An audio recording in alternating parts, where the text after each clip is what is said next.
Bonjour les cousins, c'est parti pour une nouvelle aventure. C'était une belle après-midi chez Mamie Eliette. Et comme à leur habitude, les 6 cousins étaient à la recherche d'une nouvelle aventure. Elliot, Tim, Marion, Leilani, Emmanuel et Meili avaient passé la matinée à jouer dans le jardin.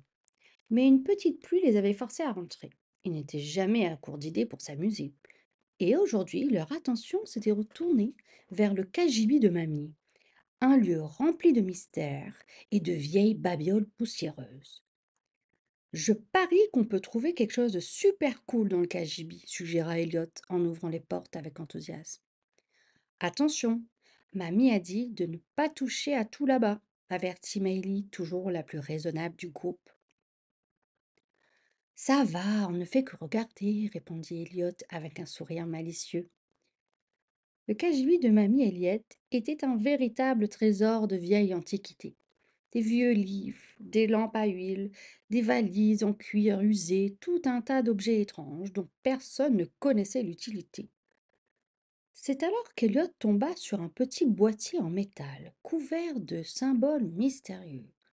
Regardez ça, s'exclama-t-il en brandissant l'objet. C'est bizarre, on dirait un truc magique. Tim s'approcha pour examiner l'objet de plus près. Ça ressemble à une sorte de boîte, peut-être un jouet ancien. Qu'est-ce que ça fait? Demanda Emmanuel, curieux. Sans réfléchir, Elliot pressa un petit bouton sur le côté de l'objet. Il y eut un éclair de lumière aveuglante, puis un grand bam qui résonna dans tout le cagibi. Soudain, tout devint gigantesque autour des cousins. Les étagères, les meubles, même la poussière semblaient avoir grandi de manière démesurée. Mais qu'est-ce qui se passe? Cria Marion, terrifiée. Oh oh, il semblerait que euh, oh, on a rétréci, s'exclama Tim, choqué. Les 6 cousins se tenaient au milieu du cagibi, mais désormais ils étaient de minuscules versions d'eux-mêmes, plus petits que des fourmis. Les objets autour d'eux semblaient colossaux, et tout ce qui paraissait banal devenait soudain terrifiant. Je savais qu'on n'aurait pas dû toucher à ce truc, grogna Amélie, agacée. Elliot, qui se sentait un peu coupable, répondit. Je suis désolée, je ne pensais pas que ça ferait ça.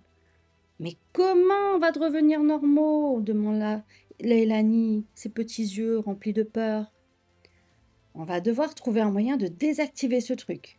Mais d'abord, il faut rester calme, dit Tim en essayant de reprendre le contrôle de la situation. Mais avant même qu'ils aient pu réfléchir, un bruit assourdissant retentit.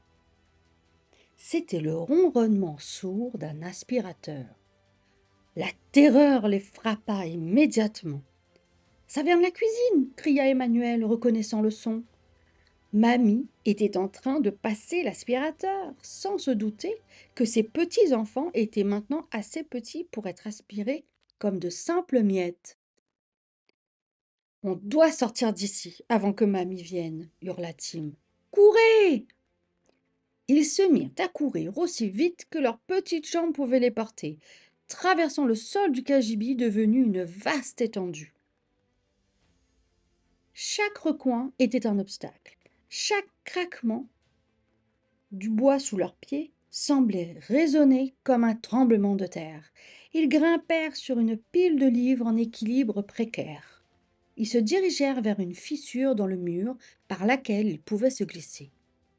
Une fois à l'extérieur, ils se retrouvèrent dans le jardin, qui paraissait maintenant comme une jungle inexplorée. Les brins d'herbe étaient des arbres géants, les fleurs des montagnes colorées. Mais c'est alors qu'ils réalisèrent que ce nouvel environnement regorgeait de dangers. Regardez là-bas, s'exclama Elliot, pointant du doigt une créature imposante. C'est une araignée, mais à leur taille minuscule, Elle semblait plus effrayante qu'un lion. Elle avançait lentement vers eux, ses pattes velues traînant sur le sol. On doit se cacher, cria Meili. Ils coururent se réfugier sous une feuille géante. L'ombre fraîche les cacha un instant, mais l'araignée continuait à s'approcher. Je déteste les araignées, murmura Marion en se recroquevillant. Mais avant que la créature ne puisse les atteindre, un bruit fort et rapide traversa l'air. Un scarabée géant apparut devant eux, avec une expression amicale. « Je suis Gringo, le gardien du jardin, » déclara le scarabée d'une voix grave. « Vous n'êtes pas en sécurité ici, à cette taille. On a rétréci par accident, et on doit trouver un moyen de redevenir normaux, expliqua Tim, encore essoufflé par la course. Gringo hocha la tête. Je connais un endroit où vous pouvez trouver de l'aide, mais le chemin est semé d'embûches. Allez, suivez-moi. Les cousins n'avaient pas d'autre choix que de suivre le scarabée. Ils traversèrent des tunnels creusés dans la terre, évitèrent des insectes géants et passèrent à travers des buissons qui semblaient vouloir les attraper. Mais enfin, ils arrivèrent devant une énorme pierre scintillante au milieu du jardin. C'est ici que réside la grande fourmi. Elle connaît tous les secrets du jardin, dit Gringo.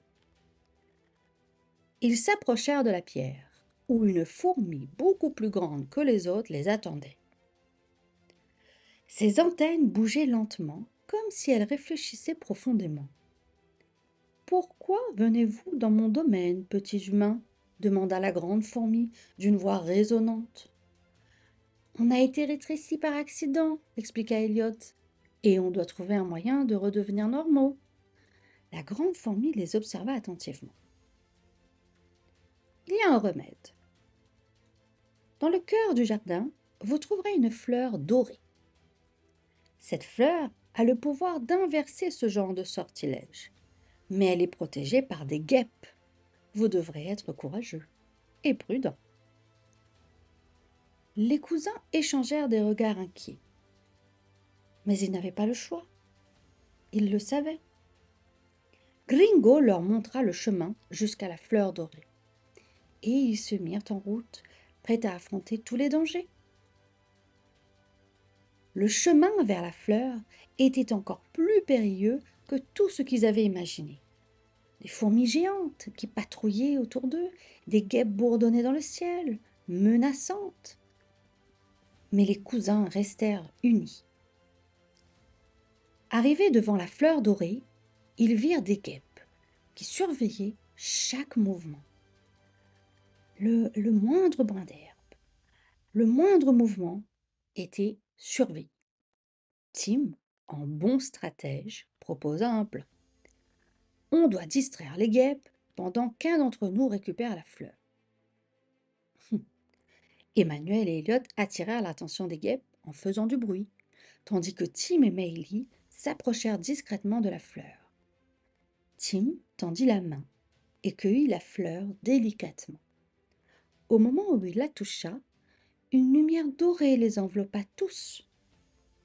En un instant, les cousins se retrouvèrent de nouveau dans le cagibi de mamie, à leur taille normale. Tout semblait comme avant. « On l'a fait !» s'exclama Elliot, soulagé.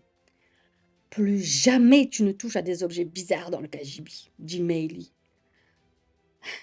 Bon, ils étaient soulagés. Alors qu'ils montaient à l'étage, mamie Elliot les appela pour le dîner. « Vous êtes tous bien calmes aujourd'hui, remarqua-t-elle. Les cousins échangèrent un sourire complice. Personne ne lui parlerait de leur impressionnante aventure. Du moins, pas pour l'instant. En courant pour rejoindre Marion, le regard de Leilani croisa Ruby, la chienne de mamie et papy, et ses yeux s'arrondit en pensant à la peur qu'elle aurait eue si le colosse les avait trouvés. Pfiou! Heureusement que cette péripétie est terminée.